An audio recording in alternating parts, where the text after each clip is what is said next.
Hello everyone, today I will show you how to check safe Safari passwords on iPhone. And here's how it is done. You have two options for finding your saved passwords. Option 1, open Safari and navigate to a site where you have saved your password, like Facebook. When you tap Go, you will see the option to autofill your saved password. Tap on the key icon that appears, and you'll be able to access all saved Safari passwords for that site. Option 2. Open Settings on your iPhone. Scroll down and select Passwords. Click on Open Passwords, and here you'll find a list of all saved passwords. For instance, if you want to check Google, you can search for it. Open the entry and view both your username and password.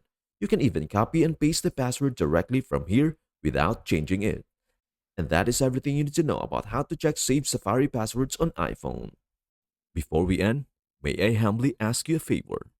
Please do like, share, and subscribe to our channel. This means the world to us. Thank you so much for watching. We hope to see you in our next video.